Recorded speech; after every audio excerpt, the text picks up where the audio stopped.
नमस्कार. आज तुमच्यासाठी एक एज्युकेशनल व्हिडिओ घेऊन आलेलो आहे. निफ्टीचा नेक्स्ट मंथचा क्लोज किंवा नेक्स्ट मंथ मध्ये निफ्टीची मुवमेंट काय असेल हे पाहण्यासाठी.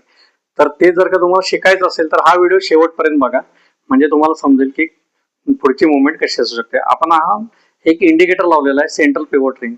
हा सेंट्रल पिव्होट रेंज डेव्हलप कधी होते, लास्ट पूर्ण महिन्याचा ओपन हाय लो क्लोज ह्याचं एक कॅल्क्युलेशन करून नेक्स्ट मंथचे सेंट्रल पिव्होट रेंज तयार होते. तर आता पुढच्या महिन्याची सेंट्रल पिव्होट रेंज तयार झालेली आहे, ती या रेंज मध्ये आहे, ही तुम्ही बघू शकता की ती तुम्हाला अंदाजे 23,800 ते 23,900 दरम्यान तयार आहे.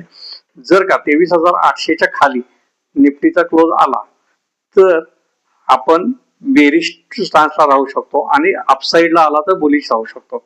तर आता ते ठरवायचं कसं, तर सोमवारी म्हणजे 1 तारखेला मार्केटचा क्लोज हा जर का 23,900 अथवा 24,000 ला आला तर तुम्ही बुलिश स्टँड घेऊ शकता. तिथून पुढे मार्केटचं टार्गेट असेल निफ्टीचं 25,000 ते 26,000.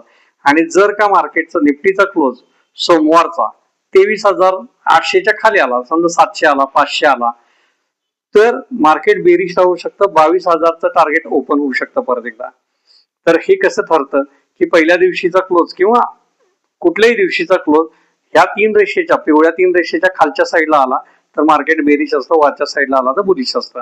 आणि ह्याच तीन रेषा सपोर्ट रेजिस्टन्सचं सुद्धा काम करतात.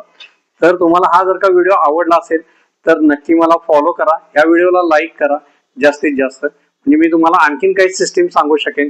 काही इंट्राडेच्या सिस्टीम्स आहेत, काही पोझिशनलच्या आहेत, काही स्टॉक ट्रेडिंगच्या आहेत. मला नक्की फॉलो करा. माझं बायोमध्ये लिंक दिलेली आहे व्हॉट्सअप ग्रुपची, तुम्ही व्हॉट्सअप ग्रुपलाही जॉईन करू शकता. धन्यवाद.